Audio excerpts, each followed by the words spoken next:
All right, folks, so in today's video, we're going to talk about gas masks, particularly the MIRA Safety gas mask, the CM6M. Let's go ahead and get started.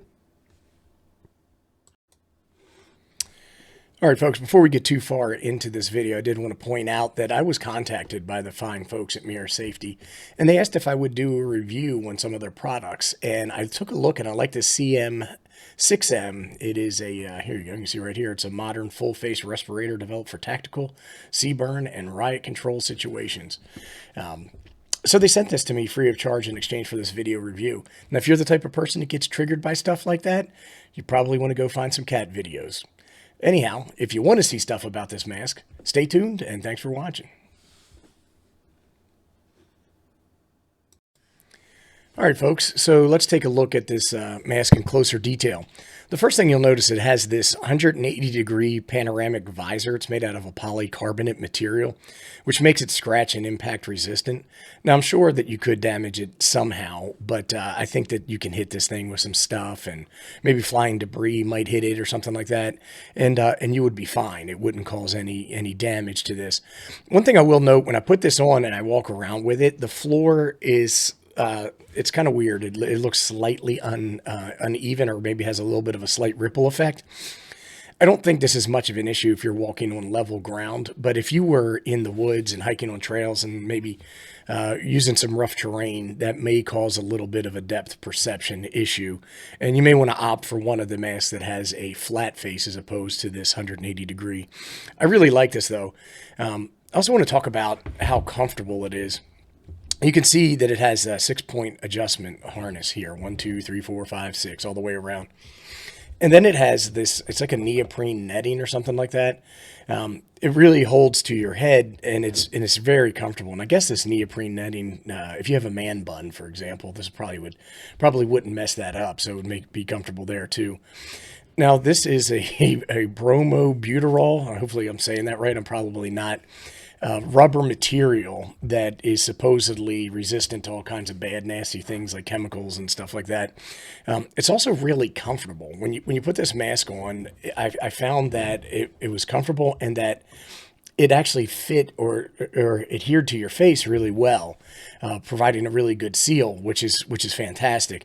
Now, one of the things I will notice is that you do need to be relatively clean shaven for all this stuff to work. So if you have like a big old beard or something like that, then this is probably going to be a difficult option for you. It has this vent in here, so when you speak, you can hear your voice really well. It doesn't require you to have any kind of communication devices in there. And this is one of the things that really drew me to the mask. It has these dual ports, one on either side. Here I have a plug in here. You can move this plug to the other side, where you can put the filter canisters, and it's a 40 millimeter filter canister. And here's one. We're going to open this up and take a look at it from MIRA. This has a 20-year shelf life and can protect against all kinds of stuff.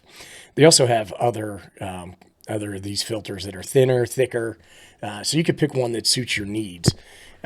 And the fact that you could put it on either side is that handy if you have to maybe tilt your head because you're holding something.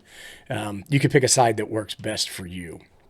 Another one of the features of this one here, which is really fantastic, is this is a drinking straw. Let's see, let's take a look in here, and you can see the straw that comes out right here. And by turning this adjustment screw, I can change the orientation of this straw, and I can move it over and take a sip of something through this port. Now, this port I have hooked onto a hook right here, but it comes off relatively easy. And then you can open this up, and then you can connect it to whatever device you have. So the mask comes with this, I think it's a 1-quart canteen, and then you can see the port here that you would need to connect to. And you can actually get an adapter for this that fits on a Camelback. So you could do that, and then that way you could stay hydrated all day. I do think that running around with this, you might dehydrate yourself a little bit. There is an anti-fog component here. So if you take a look inside, you can actually see it through the mask. You have this respirator piece that goes around your face.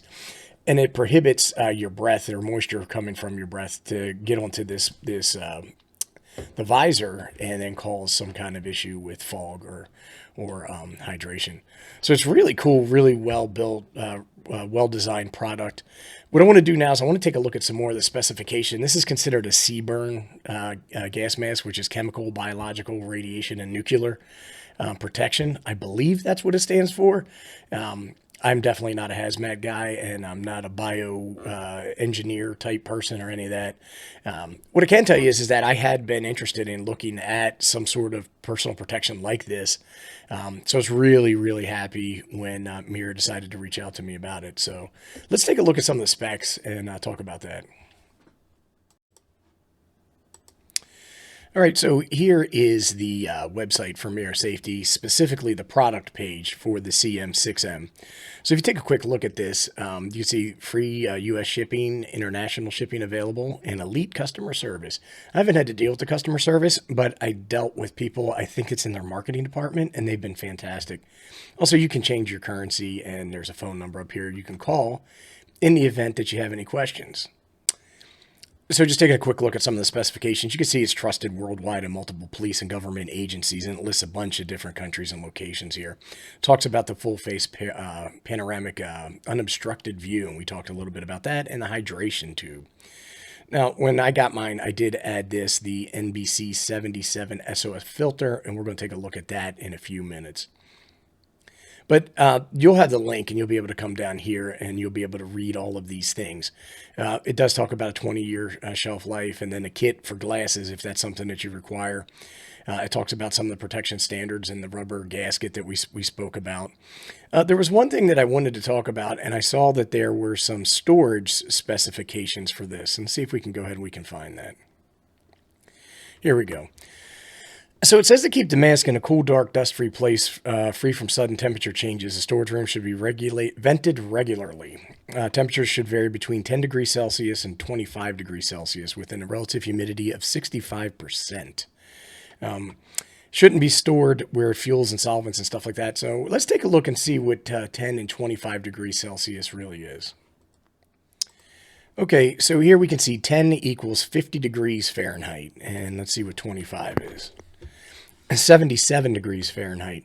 Now, the reason I bring this up as a potential issue is that a lot of folks will buy a mask like this and they'll store it in a go bag, and they'll keep a go bag or a 24-hour bag or some kind of bag like that in their vehicle.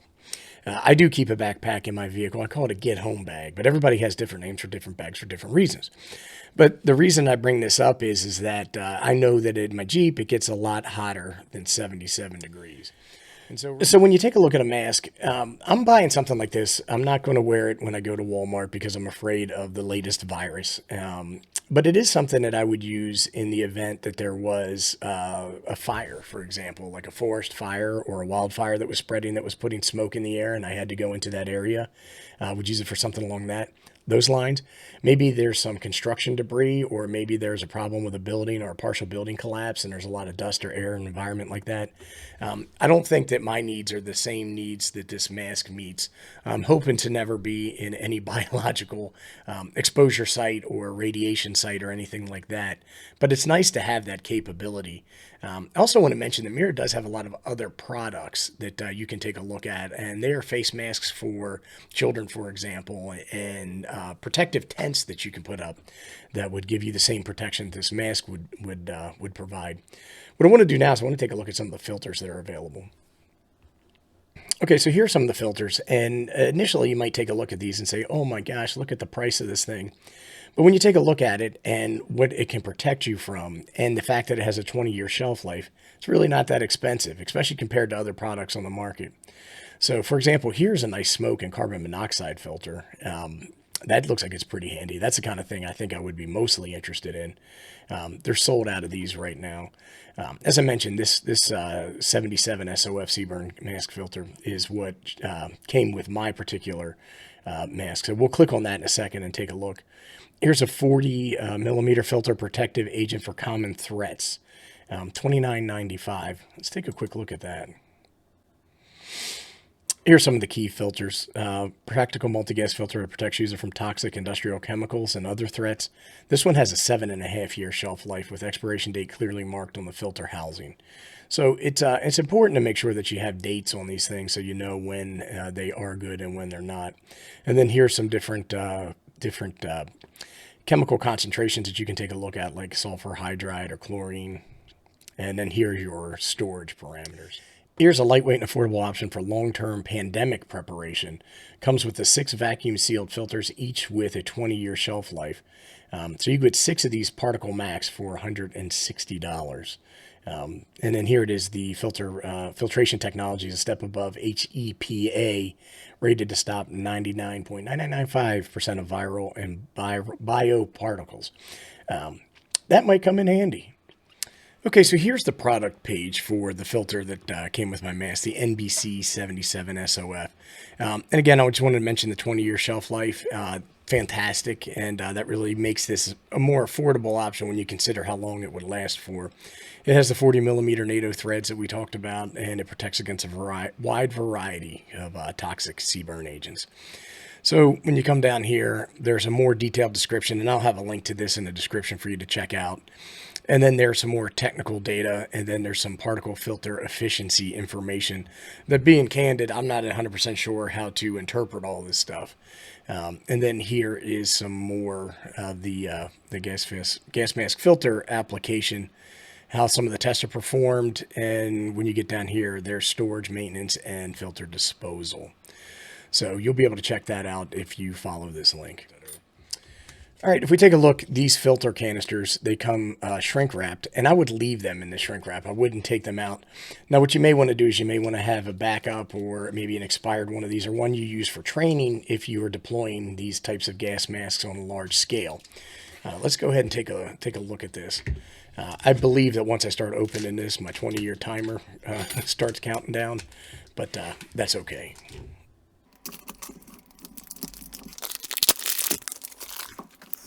All right, and then here's the canister, and then you can see there's a protective cap here. So let's just go ahead. And I don't know if you heard that or not, but there was some sort of activation that took place there. When I move it around, I'm not hearing anything. And then there is another cap here, and this is for the actual filter itself.